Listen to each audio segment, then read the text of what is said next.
यस्य स्वयं स्वभावाप्ति रभावे कृत्स्नकर्मणः तस्मै संज्ञानरूपाय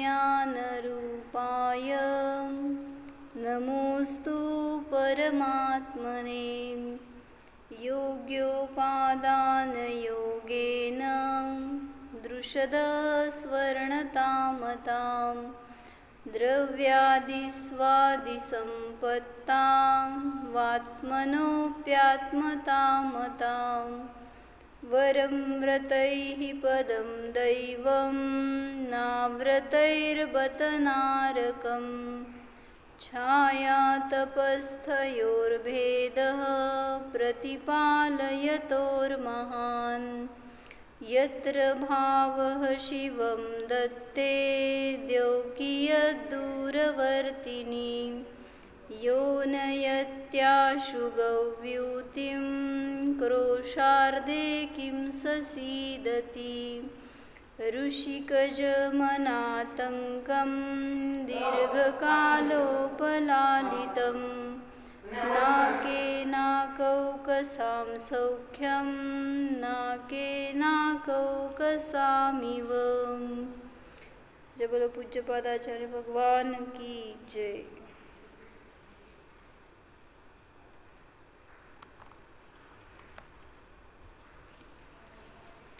इष्टोपदेशमध्ये 5 नंबरचा श्लोक बघत होतो आपण. काय सांगितलं त्याच्यामध्ये? जो व्रत करणार तर त्याला देवपदाची प्राप्ती होते. देव म्हणजे स्वर्ग सुखाची प्राप्ती होते. तर ते स्वर्ग सुख कसं असतं त्याच्यासाठी या श्लोकामध्ये थोडंसं माहिती दिली आहे. ऋषिकज म्हणजे इंद्रियांनी उत्पन्न होणारं सुखच ते सुख आहे. स्वर्ग सुखा म्हणजे स्वर्गामध्ये गेलो म्हणून आपल्याला प्रत्येकाला अतींद्रिय सुखाची प्राप्ती होते असा नियम नाही, किंवा अतींद्रिय सुखीच स्वर्गाला जातो असं पण नाही. तर त्यासाठी सांगतायत की स्वर्ग म्हणजे इंद्रिय सुखाची प्राप्ती होती हे त्यातून फळ दाखवायचं आहे. जेव्हा तुम्ही व्रताचं आचरण करणार तर तुम्हाला बाह्य लौकिक सुखाची प्राप्ती होते, त्याच्यामध्ये हे इंद्रियज सुख येतात. मग स्वर्गामध्ये इंद्रियज सुख आहे हे सांगितलं. पुढं सांगितलं अनातंग म्हणजे ते सुख कसं आहे, बाधेने पीडेने रहित आहे आणि दीर्घकाल उपलालितम दीर्घकाळापर्यंत ते भोगलं जातं त्या जीवांकडून. जे कोणी देवगतीला गेले असे ते जीव दीर्घ काळापर्यंत त्या सुखाचा अनुभव करू शकतात. तर या सगळ्या विशेषणांमधून सुख दिसतंय ना तुम्हाला, तर ते वास्तविक दुःख आहे हे कसं हे पुढं सिद्ध करून दाखवणार आहेत. म्हणजे ज्ञानी असेल तर त्या परिस्थितीत पण सुख भोगेल, पण अज्ञानी असेल तर सगळी अनुकूलता मिळाली आहे तरीसुद्धा त्यातून कसं त्याला दुःख भोगावं लागतं हे सांगितलं आहे पुढं. तर पहिल्या ओळीमध्ये 3 विशेषणं दिली. इंद्रिय सुख आहे स्वर्गामध्ये, ते बाधेने पीडेने रहित आहे आणि दीर्घ काळापर्यंत तो जीव भोगतो. मग काल सांगत होते ना मी की सागरांचं आयुष्य असतं देवांचं. किती 10,000 वर्षापासून ते 33 सागरपर्यंत इतकं आयुष्य देवगतीतल्या जीवांचं असतं. तर मनुष्यांचं आयुष्य उत्कृष्ट किती असतं ह्याच्यासाठी काल सांगत होते की तीन पल्य उत्कृष्ट आयुष्य आहे. भोगभूमीमध्ये पहिली भोगभूमी आहे ना सुखमा काळामध्ये, तर त्याच्यामध्ये उत्कृष्ट आयु असतं मनुष्य तिर्यंचांचं 3 पल्य. तर पल्य म्हणजे सुद्धा असंख्यात वर्ष आहेत. आणि 10 कोडाकोडी पल्ल्यांचा एक सागर होतो. म्हणजे सागर हे उत्कृष्ट अजून त्याच्या पुढची संख्या आहे हे समजून घ्या. पण मनुष्यांचं आयुष्य सागरामध्ये नसतं, तर 3 पल्य हे मॅक्झिमम आयुष्य सांगितलं. मग 3 पल्य 2 पल्य 1 पल्य आणि मग कोटी वर्षांमध्ये ते आयुष्य मोजलं जातं जेव्हा चतुर्थ काळापासून पुढं. तर देवलोकातील देवांचे सुख देवलोकातील देवांप्रमाणेच असते, ह्याच्यासाठी दुसरं कंपॅरिझन नाही, म्हणून त्यांनी त्याची उपमाच त्याला देऊन टाकली. असं ते एक अलंकार आहे, कुठला आहे आता ते, तत्सम असं काहीतरी एक समास का काहीतरी आहे, म्हणजे त्याच्या समान तोच आहे, दुसरं कोणी नाही. म्हणून देवलोकातलं सुख हे देवलोकातल्या देवांच्या सुखाप्रमाणेच असतं, त्याला अन्य कुठलीही आपल्याला समजण्यासारखी उपमा देता येत नाही मनुष्यतिर्यंच्यांना. तर थोडं इथं छान स्पष्टीकरण दिलंय, ते वाचते वर्णिजींनी.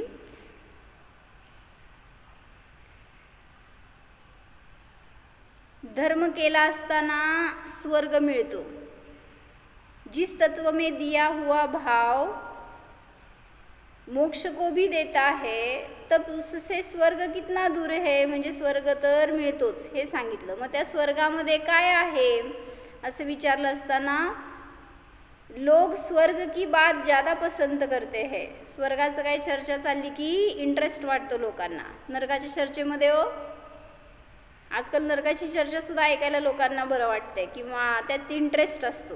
का? दुःखाची गोष्ट असती ना जी, त्यांना किती दुःख मिळालं हे ऐकण्यामध्ये पण लोकांना आनंद असतो. ह्यालाच म्हणतात आसुरी वृत्ती. जसं आता सुद्धा इथं काय करतोय, कोणाच्या घरी चोरी झाली तर त्याच्याबद्दल इंटरेस्ट असतो, कोणाला मारहाण झाली, कोणाला काय अत्याचार झाला, कोणाला काय कैद वगैरे झाली तर त्याचं काय झालं हे ऐकायचा इंटरेस्ट असतो. म्हणजेच हे काय सांगितलं, दुःखाच्या गोष्टी ऐकण्यामध्ये आपण जास्त रुची घेतोय. म्हणजेच म्हणून चाललोय कुठं, मग दुर्गतीलाच चाललोय. लोग स्वर्ग की बात ज़्यादा पसंद करते हैं, कभी धर्म की भावना होती है तो स्वर्ग तक ही उनकी दौड़ होती है. कभी धर्म की भावना होती है, जरा जरी धर्म कराल तर तुम्ही स्वर्गापर्यंत जाताल हे सांगायचं आहे. धर्म करो स्वर्ग मिलेगा, उस स्वर्ग की बात उपसर्ग के, त्या स्वर्गाची गोष्ट काय आहे हे या श्लोकामध्ये सांगतायत. अध्यात्म में तो स्वर्ग सुख भी है ही बताया है. अध्यात्मामध्ये म्हणजेच जेव्हा आत्म्याचं अवलंबन घेणार आहे तर त्याच्यामध्ये स्वर्ग सुखसुद्धा काय प्रयोजनभूत नाहीच, कारण स्वर्गात गेलेला जीव आत्म्याचा भोगच घेत राहील, आत्म्याचाच भोग घेत राहील असं नेसेसरी नाही, कारण तिथे इतकी अनुकूलता आहे की त्याच्यामध्ये हुरळून जातो आणि आत्मा काय आहे हे विसरतो. त्यामुळे सम्यक दृष्टी जीव सम्यक्त्वातच राहील असं नियम नाही, तो भ्रष्ट होऊन पुन्हा मिथ्यादृष्टी होऊ शकतो, कारण त्या भोगामध्ये इतका आसक्त होतो की आत्मा काय आहे, मोक्ष काय आहे, भगवान काय आहे सगळं विसरून जातो, तत्व काय आहे. म्हणून म्हटलं अध्यात्म में तो स्वर्ग सुख हेय बताए गए है, किंतु व्रत का आचरण करने वाले पुरुष मोक्ष न जाए तो फिर जाएंगे कहाँ. कोणी व्रताचरण करतंय, धर्माला आस्थेने ग्रहण केलेला आहे, तशी त्यापूर्वक त्याची चर्या आहे, तर तो जीव कुठे जाणार. उसे भी तो बताना चाहिए, मोक्ष न जा सके, थोड़ी कसर रह गई भाव में तो उसकी फिर क्या गति है, उसका भी बनना आवश्यक है. म्हणजे मोक्षासमान पुरुषार्थ नाही झाला त्याच्याकडून, जर कमी पुरुषार्थ झाला तर तो कुठं जाऊ शकतो हेच विचारतायत. तर हा जीव स्वर्गामध्ये जातो, कुठल्या स्वर्गात डिपेंड्स ऑन त्याचं सम्यक दर्शन आणि मिथ्या दर्शन. सम्यक दृष्टी जीव असेल तर 1 ते 16 स्वर्गापर्यंत जाऊ शकतो, सम्यक दृष्टी जीव असेल तर सर्वार्थ सिद्धीपर्यंत जाऊ शकतो, आणि मिथ्या दृष्टी असेल तर पहिल्या स्वर्गापासून ते 16 नवग्रवेकापर्यंत जाऊ शकतो. म्हणून सांगितलं की स्वर्ग तर मिळणार, जर धर्म आचरण करणार, व्रताचं आचरण करणार तर स्वर्गाची प्राप्ती होणार. जो व्रत धारण करता है, चाहे श्रावक के व्रत ग्रहण करे, मुनि व्रत ग्रहण करे, व्रत ग्रहण करने के बाद देवायु ही बंधती है. काय सांगायला लागले, जरा चांगलं घेतलं हे प्रकरण, की व्रत ग्रहण करणारा जीव नियमाने देवायूच बांधतो. म्हणजे आता तुम्ही दोन कॅटेगरीचे जीव घ्या. कोण? असंयमी अव्रती जीव आहेत आणि काहीतरी संयम घेतलाय थोडाफार. एखादा जरी संयम घेतलाय तर तो पंचगुणस्थानवरती जीव असेल. कुठं जाणार हो मरून? जो असंयमी जीव आहे तो चारही गतीला जाऊ शकतो. ह्याच्यामध्ये पण दोन कॅटेगरी करा. सम्यक दृष्टी असेल आणि मिथ्यादृष्टी असेल. मिथ्यादृष्टी जीव चारही गतीला जाऊ शकतो आणि सम्यक दृष्टी असंयमी जीव असेल तर आयुबंध केलेला नाही आहे अजून पूर्वी, तर कुठं जाणार? सम्यक दृष्टी आहे आणि नंतर मरणार आहे तर नियमाने देवगतीलाच जाणार. मनुष्य बरं का हा. आता कोणी मनुष्य असा असेल संयमी किंवा असंयमी तर सम्यक दृष्टी मरून, सम्यक दृष्टी मनुष्य असंयत सम्यक दृष्टी मरून नियमाने देवगतीलाच जाणार. आणि मिथ्यादृष्टी असेल तर कुठल्याही गतीला जाऊ शकतो.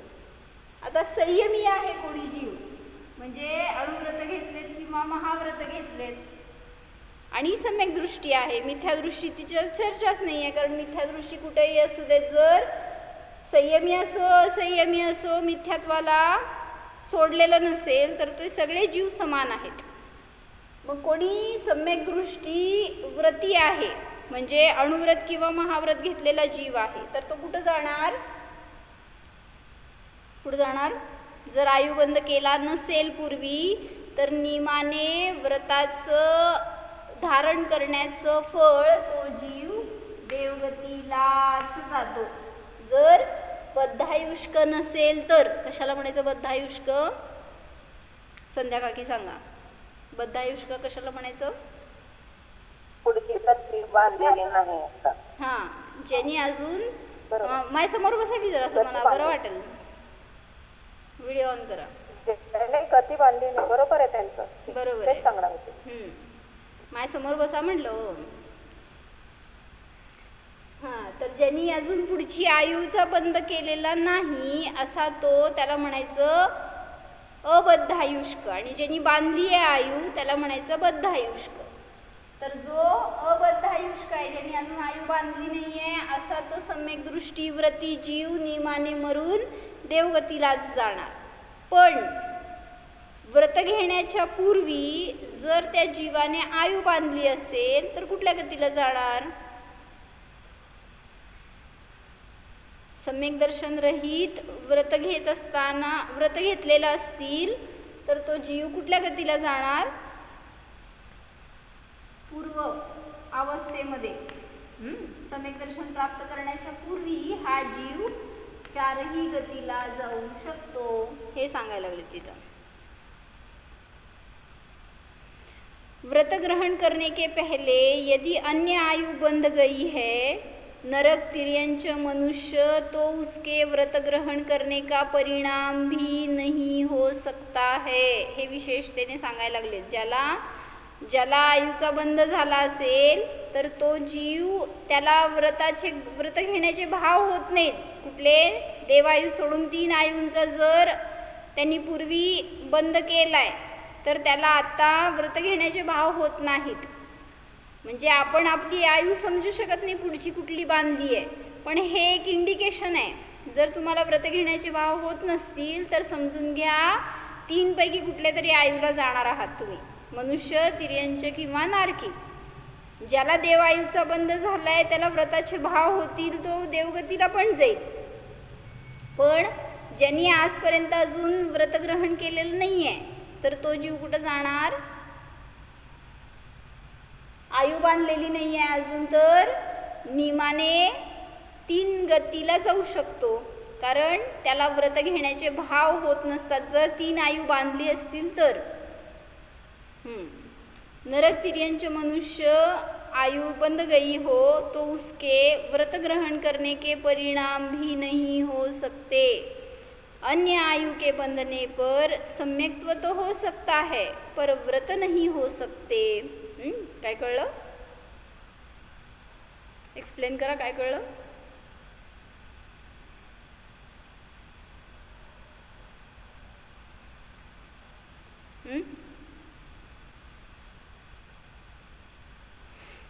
अन्य आयु के बंधने पर सम्यक्त्व तो हो सकता है पर व्रत नहीं हो सकते.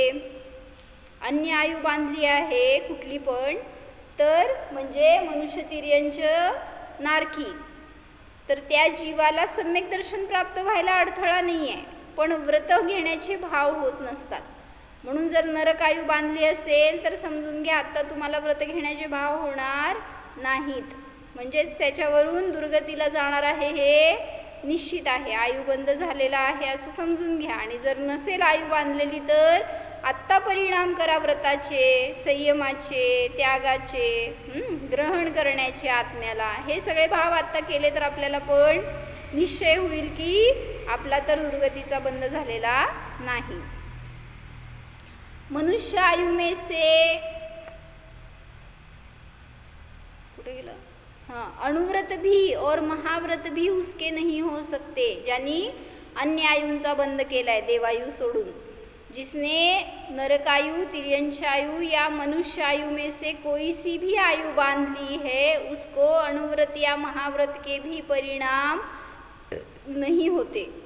और जिसने देवायु बांध ली है या तो उसके व्रत होगा, या जिसने कोई आयु नहीं बांधी है परभाव के लिए उसके व्रत होगा.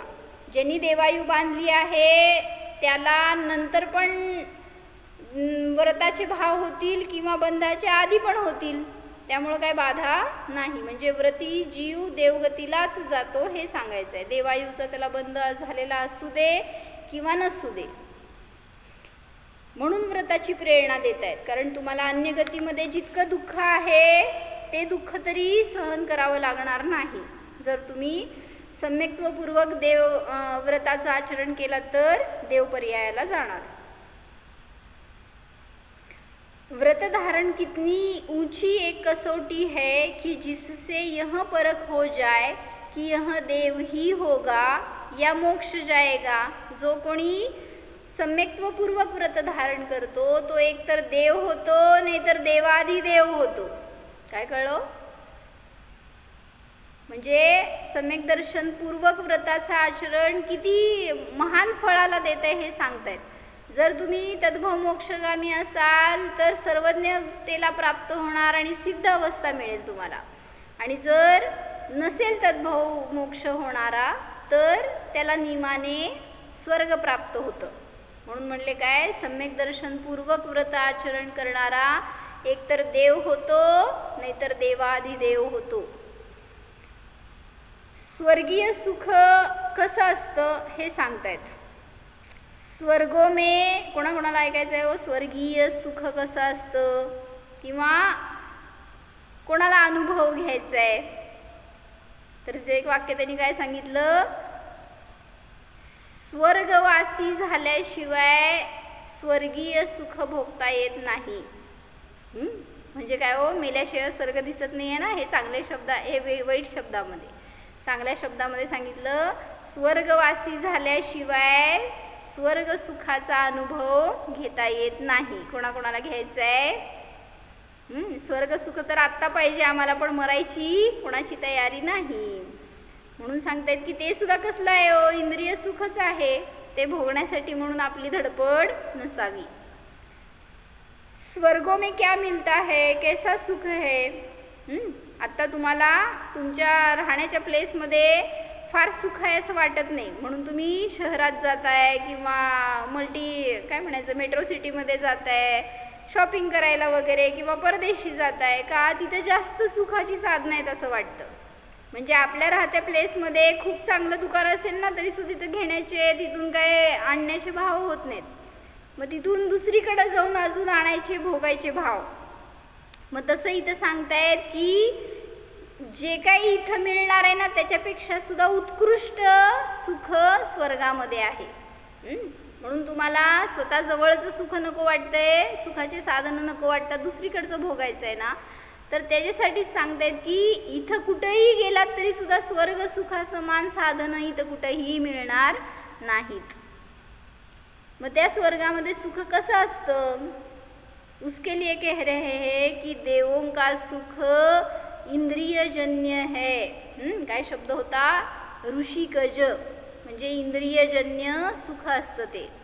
ऐसा कहने में कुछ विशेषता नहीं जाहिर हुई, कुछ बड़प्पन सा नहीं आ पाया, इंद्रियजन्य है। लेकिन जो इंद्रियजन्य सुख के लोभी है उनको कुछ खटकने वाली बात भी नाही है। म्हणजे आता आम्ही इथं इंद्रिय भोगच भोगतोय, त्याला सांगितलं जर तू स्वर्गात जाणार तर तिथं पण इंद्रिय सुख भोगणार, तर त्यासाठी काय वेगळं नाही आहे, त्याला तर तेच इष्ट आहे। कोणाला? त्याला नाही तर आपल्याला। देवों का सुख आतंक रहित है, म्हणजे काय म्हणलं होतं, बाधा आपदा वेदना रहित असतं। देवांचं सुख हे सगळ्या बाधेनी पीडेनी रहित असतं। उन देवों को न भूख की बाधा है न प्यास की बाधा होती है। तहान भूक आहे का हो त्यांना? ते पण नाही आहे। परत विचारलं की देवांना ऊन वारा पाऊस काय असते हो? तुमच्याकडे इतकं पावसाने झपाटलंय, काय म्हणायचं, पछाडलंय तुम्हाला की हैराण झालंय तुम्ही, ऐन उन्हाळ्यामध्ये इतका पाऊस, पूर आला। मग ज्याच्या त्याच्या तोंडात आज सगळ्यांच्या पावसाचंच गुणगान चालू आहे। म्हणजे इतका कसा झाला, काय होणार, किती त्रास आहे, काय अनेक प्रकारचं अनेकांचं कंप्लेंट्स। म्हणजे आला तरी दुःख तुम्हाला, नाही आला तरी दुःख। आणि भगवान कसे आहे तो? सगळ्यामध्ये ज्ञाताद्रष्टा। मग तसं सांगता तिथं की त्या देवांना कशाचं दुःख आहे? पावसाचं दुःख आहे का?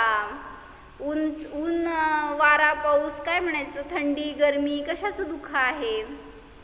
सांगितलं ते एकतर वैकृतिक शरीर आहे, त्याला या सगळ्या प्रकारांनी दुःख नसतं। आणि सांगितलं की देवगतीमध्ये त्या स्वर्ग लोकामध्ये अशा प्रकारचं काय वातावरण पण नाही आहे, काय ऊन आहे, थंडी आहे, वारा आहे, पाऊस पडतोय, काय काय असतं स्वर्गामध्ये? पाऊस का पडत नाही हो स्वर्गात? उन्हाळा असतो का, हिवाळा असतो का, पावसाळा असतो स्वर्गामध्ये? बोला।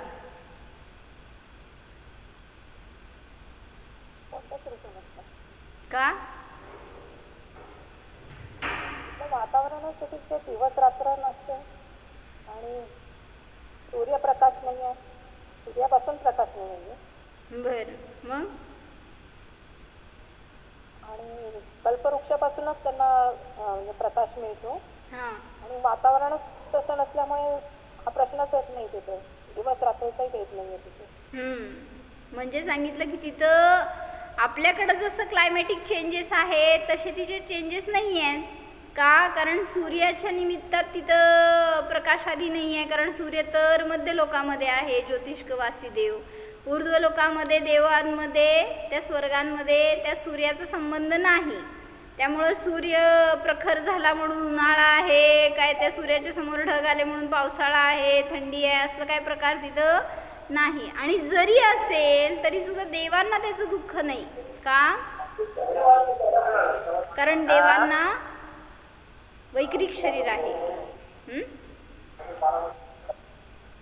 म्हणून सांगितलं देवगतीमध्ये अशा प्रकारचं कुठलंही दुःख नसतं। कोण आहे ते?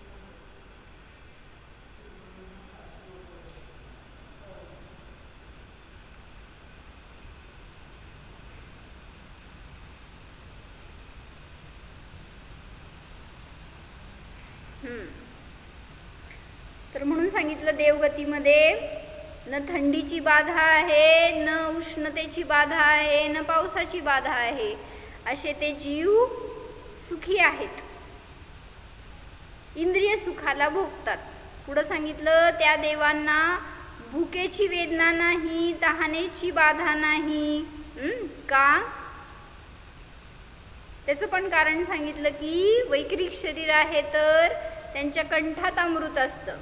जसं सांगतायत त्यांनी इथं की तुमच्या तोंडात लाळ आहे, जर तुम्ही ती लाळ एकदा गिळलीत तर कधीतरी समजा तुमचं कृतकृत्य झालंय, सगळं काम करून बसलाय आणि असे निवांत बसलाय आणि एक आपली करताना असं काय म्हणायचं, एक गुटखा घेतला तर तिथे एक सुखाचा अनुभव असतो, एक शांततेचा अनुभव येतोय तुम्हाला। असं तर तसं सांगतायत की देवांचं ह्याच्यापेक्षा काय वेगळं नसणार, त्यांच्या कंठात अमृत आहे.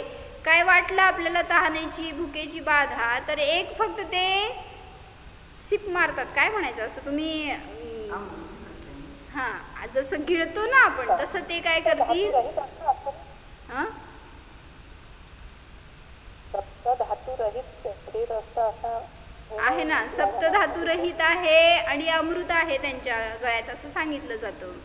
त्यामुळं पण तिथं भूक आदींची बाधा नाही, सप्तधातूंची रचना नाही आहे म्हणून सुद्धा तिथं रोग आदी नाहीत हे सांगितलं होतं.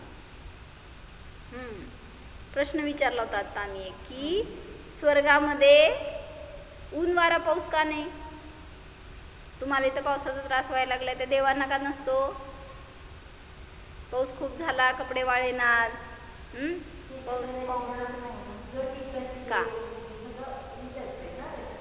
ज्योतिषकवाशी देवांचा आणि पावसाचा काय संबंध? त्याचा काय संबंध ते सांगा. पाऊस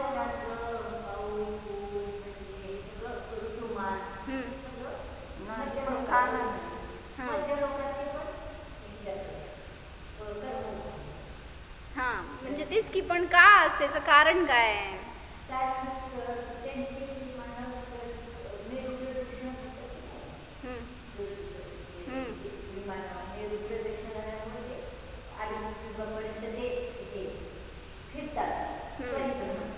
मग त्यात सांगायचं की जेव्हा सूर्य आपल्या जवळ आला ते प्रदक्षिणा मारताना तर तुम्हाला उन्हाळा जाणवतोय, जेव्हा त्या गल्ल्यांमधनं फिरत फिरत तो दूर गेला तर तुम्हाला हिवाळा जाणवतोय.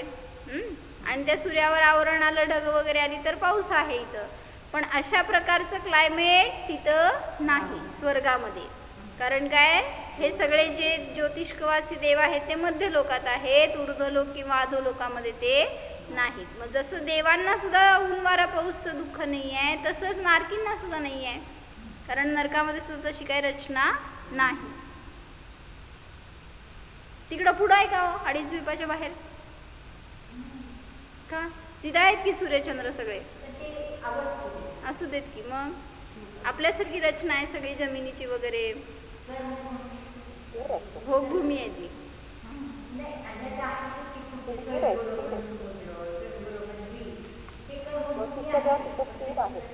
एक मिनिट, तुमचा आवाज येत नाहीये, काय म्हणताय? एक मिनिट. हा स्थिर आहेत की, पण जमिनीची वगैरे रचना सगळी आपल्यासारखी आहे. नाही पण तिथे स्थिर आहे आणि तिथे दिवस रात्र तिथेही नाही. हा तिथं कल्पवृक्ष आहेत ना, जगन्य भोगभूमी समान रचना आहे ती, पण सगळ्या असंख्य द्वीप समुद्रांमध्ये द्वीपांमध्ये सगळी जगन्य भोगभूमी समान रचना आहे. त्यामुळं भोगभूमीमध्ये कुठल्याही प्रकारची बाधा त्रास नसतो. भोगभूमीतले जीव कसे असतात, सुखी असतात. पहिल्या दुसऱ्या तिसऱ्या काळात इथं होतं का हो पाऊस वगैरे, ऐकलंय कधी? 10 प्रकारचे असतात. काय म्हणला? भोगभूमीमध्ये 3 काळात, पहिल्या आता 5वा काळ चालू आहे ना तुमचा, तर पहिल्या दुसऱ्या तिसऱ्या काळामध्ये अतिवृष्टी अनावृष्टी किंवा काय उन्हाळा खूप पडला आणि लोक होरपळून मेली, थंडीने फार कुडकुडून मेली, असलं काहीही प्रकारचं दुःख भोगभूमीत नसतं. कारण कल्पवृक्ष आहेत तिथं, तर त्याच्या निमित्तात सगळ्या सुखाचीच प्राप्ती होते. आणि मग 3 काळामध्ये इथं चंद्र सूर्य फिरत नव्हते का? पहिल्या 3 काळामध्ये इथं तिकडं अवस्थित आहेत, इथं अडीच द्वीपामध्ये फिरत होते का नव्हते? मग असू दे की, चंद्र सूर्य फिरायला लागलेत की. मग कर्मभूमीतच फिरतात का चंद्र सूर्य, असं माझा प्रश्न आहे. भोगभूमीमध्ये फिरत नव्हते का? इथं तुमच्या भरतक्षेत्रामध्ये जेव्हा भोगभूमी होती त्यावेळेस तिथं वर चंद्र सूर्य फिरत होते का नव्हते?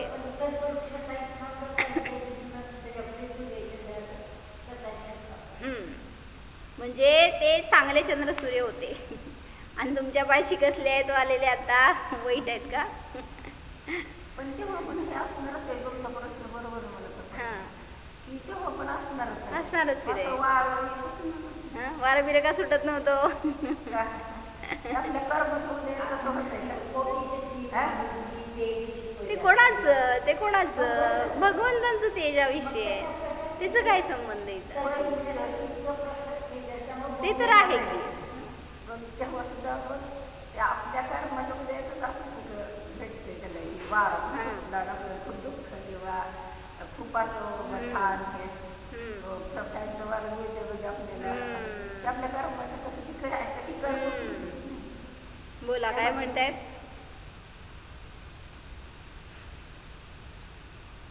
संध्या काकी. हां नाही, जेव्हा कल्पवृक्ष असतं तेव्हा सूर्य वगैरे असतात, पण ते कल्पवृक्षाचेच प्रकाश एवढा असतो की ते दिसतच नाही.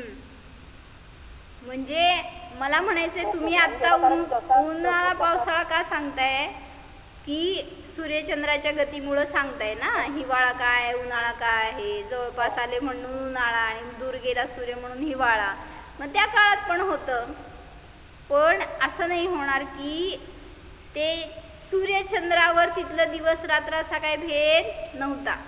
म्हणजे काय कल्पवृक्षाच्या निमित्तात प्राप्त होणार होतं ना, तर ते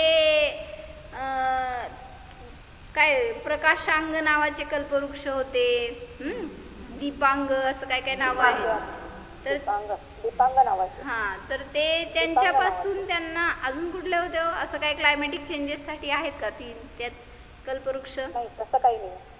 बरं नाही तसं नाही. म्हणजे म्हणून सांगायचं की कल्पवृक्षाच्या निमित्तात जिथे कल्पवृक्ष आहे तिथे दुःख नाही आहे कोणाला. आणि मग जेव्हा त्यांचा ऱ्हास झाला त्यावेळेस कर्मभूमी सुरू झाली, तर तिथून कर्मांचे उदय तुमचे सुरू झाले आणि त्या भोगभूमीतल्या जीवांना असा त्या रूपाचा उदय कमी असतो म्हणा, त्यामुळं प्रतिकूलता नसते बहिरंगामध्ये. त्यासाठी सांगत होतो, देवलोकातील जीवांना दैवीय सुख असतं, स्वर्गीय सुख असतं. ते कसं असतं तर तिथं ऊन वारा पाऊसचं दुःख नाही आहे, भूक तहानेचं दुःख नाही आहे, रोग आदी पीडा नाही आहेत, वेदना नाहीत. त्यांच्या कंठामध्ये जे अमृत आहे ते असं झरतं की एका मिनिटात त्यांची ती वेदना पण शांत होऊन जाते. म्हणजे ती वेदना सुद्धा त्यांना दीर्घ काळपर्यंत राहत नाही.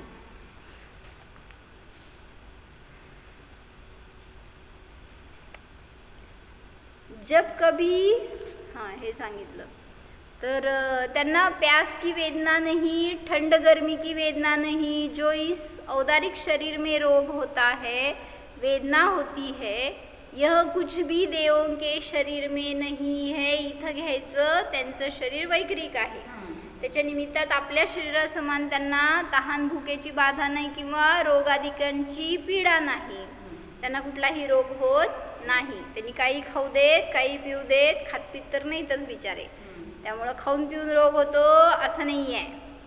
ते खाण्याचे जे भाव आहेत, ती आसक्ती आहे ना, त्याच्या निमित्तात कर्मांचा आश्रव बंद होतो आणि ते तुम्हाला रोगी बनवतात. त्यामुळं तिथं अशी काय त्यांची तीव्रता काय म्हणायचं, लालसा अशी भोगण्याची क्रुद्धता नाही आहे त्या रसनेंद्रियाच्या प्रती वगैरे. त्यामुळं तिथं पण बाकीचे भोग आहेत की, स्पर्शनेंद्रियाचा भोग आहे, फिरायचे भाव आहेत, भोगायचे भाव आहेत, सगळे हे भाव आहेत. पण तरीसुद्धा जशी मनुष्य तिर्यंच्यांमध्ये रसनेंद्रियाची गृद्धता आहे तशा प्रकारची त्या देवांमध्ये नाही. आणि त्या आपल्या परिणामांनीच आपण रोगी होतो. हे खायचंय ते खायचंय, खाताल नाही खाताल, पण ते जे भाव आहेत ना त्याच्या निमित्तातच जास्त कष्ट आहे.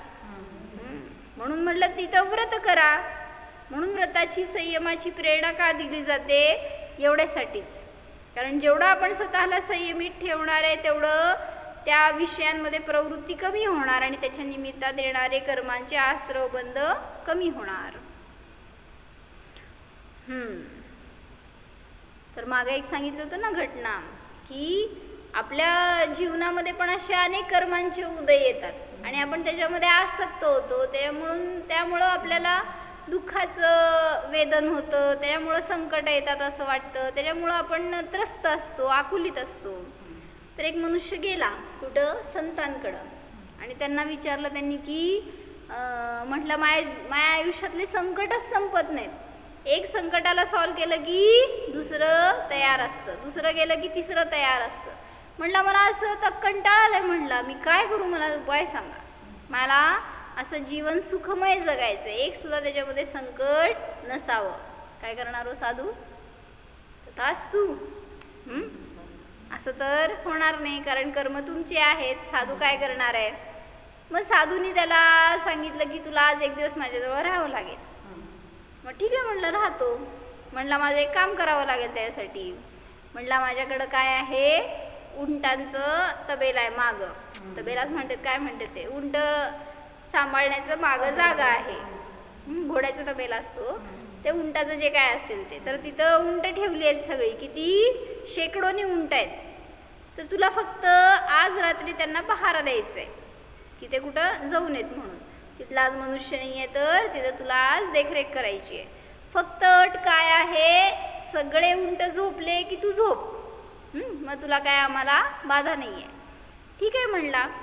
आणि मग उद्या तुला मी मग तुझ्या प्रश्नाचं उत्तर देतो म्हणले साधू. आणि हा गेला. बघितलं तर खरोखर शेकडोनी उंट होते, एक नाही दोन नाही, नजर जाईल तेवढे सगळीकडं उंटच उंट. आणि आता किती रात्रीचे 9 वाजले 10 वाजले, तो वाट बघतोय काय, उंट झोपतील झोपतील. स्टोरी सांगायची ना त्यांना, गाणं म्हणून दाखवायचं लोरी बिरी, तर झोपले असते. पण एक पण उंट झोपायला तयार नाही. मग तो म्हणला आत्ता झोपतील आत्ता झोपतील. ह्याला झोप यायला लागली, पण ते उंट काही झोपेनात. मग आता थोड्या वेळाने काय झालं, एक एक उंट बसायला सुरुवात झाली. आता ह्याला हायचं की चला एक 10 मिनिटामध्ये सगळे उंट झोपले की आपण झोपून टाकू. आणि काय झालं, एक अर्धे उंट झोपले असतील. आता हा वाट बघतोय पुढचे उंट झोपतील. तर ते खाली बसेपर्यंत ह्याच्यातला एक उठला. परत त्यातले काय खाली बसले तर ह्याच्यातला दुसरा उठला. परत एक बसतोय एक उठतोय, एक बसतोय एक उठतोय. सगळे मिळून काय झोपायची कोणाची तयारीच नाही. आणि हा म्हणजे वाट बघत बसलाय कधी सगळे झोपणार.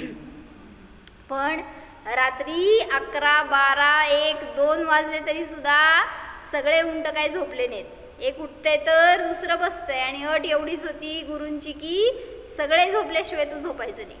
आणि त्यांनी आपली सगळी रात्र जागून काढली, पण काही एक पण उंट झोपायला तयार नाही.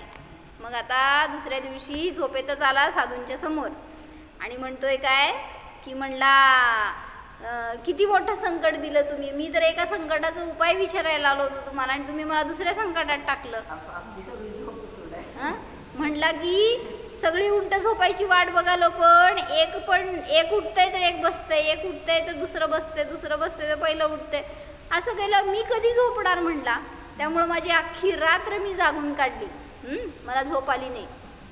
मग त्यावरून साधूंनी सांगितलं तुम्ही मला माझ्या प्रश्नाचं उत्तर द्या, मला जायचं आहे असं तो म्हणाला ना. मग त्यावेळी साधूंनी सांगितलं हेच तर उत्तर होतं. काय उत्तर होतं? हां, म्हणले जसं त्या उंटांचं झालं तसंच तुझ्या संकटांचं पण आहे. तुझ्या आयुष्यामध्ये एक संकट आलं तर दुसरं निवळलेलं असेल, आणि ते संपेपर्यंत तिसरं आलेलं असतं, ते संपेपर्यंत चौथं संकट तयार असतं. म्हणून सांगायचं काय, तू जे काय त्या संकटांमध्ये तुझे भाव कसे असतील त्याच्यानुसार तू त्यातून बाहेर पडणार. मग त्या संकटांकडेच पाहत राहणार तर नियमाने दुःखी होणार, आधी अजून संकट येत राहणार. म्हणून त्या उंटांकडून बोध घे की आपलं कार्य आपण करत राहणे, सगळेजण शांत झाल्यावर मग माझं कार्य होईल म्हणलं तर शक्य नाही. असे तर उदय निरंतर येत राहणार आहेत. पण त्या सगळ्या उदयांमध्ये सुद्धा आपल्याला कसं ज्ञाताद्रष्टा राहता येईल हे समजलं तर ती कला म्हणजेच आपल्याला त्या संकटातून बाहेर पडण्याचा उपाय आहे, म्हणजे सुखाचा बोध आहे. म्हणून कशासाठी सांगितलं तर देवांवर अशा प्रकारची कुठलीही संकट नसतात. तहान भूक वारा ऊन पाऊस हे असल्या प्रकारचं किंवा रोग पीडा या शरीराच्या निमित्तात जे काय त्रास असल्या कुठल्याही प्रकारचं दुःख त्या देवांना नसतं. मग अशी पर्याय कोणाला प्राप्त होते? जो ज्ञानपूर्वक व्रत करणार तर त्यालाच अशा उत्कृष्ट पदाची अन्य गतींच्या तुलनेमध्ये देवपद हे श्रेष्ठ म्हणलं जातं, तर त्या पदाची प्राप्ती सहज होते. म्हणून स्वतःचं परीक्षण एवढं करा की मला जर आज व्रताधिकांचे भाव होत नाहीत, संयम घेण्याचे भाव होत नाही, तर समजून घ्या आपण कुठल्या तरी दुर्गतीचा बंध केलेला असणार. म्हणून आज पुरुषार्थ करा आणि एखादा नियम घ्या, तर त्याच्यावरून सुद्धा आपल्याला समजेल की आपण अजून बद्धायुष्क नाही, म्हणजे कुठल्या गतीला जाणार आहे हे निश्चित नाही. आणि त्यांनी सांगितलं तुम्ही व्रत घ्या किंवा नाही घ्या, व्रत घेतलेले नसताना पण देवायूचा बंध होऊ शकतो आणि व्रत घेतल्यावर तर देवायूच बांधली जाते. त्यामुळं आत्ता जरी तुम्ही देवायू बांधली नसेल तरी सुद्धा असे भाव तुमचे उत्कृष्ट करा की त्याच्या निमित्तात सम्यक दर्शनाची प्राप्ती होईल, संयम होईल, तर नियमाने हा जीव देवगतीलाच जाणार. म्हणून तिथं जायचंय म्हणून पुरुषार्थ नाही करायचंय, मग तर जाणारच नाही. बरोबर. म्हणून निरपेक्ष भावनेने धर्म करा, तर आपल्याला सुद्धा अतिंद्रिय सुखाची प्राप्ती सहज होणार. ओम.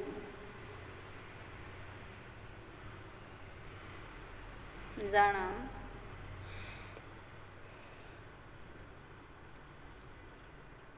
सर्व दुःखांनी रहित, सर्व बाधेने रहित शुद्ध जीव जाणा. हा मी स्वयं परमदेव स्वरूप आहे, देवाधिदेव स्वरूप आहे.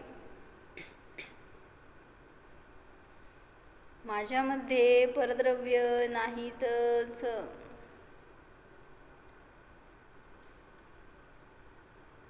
मी आहेच अनुभवा.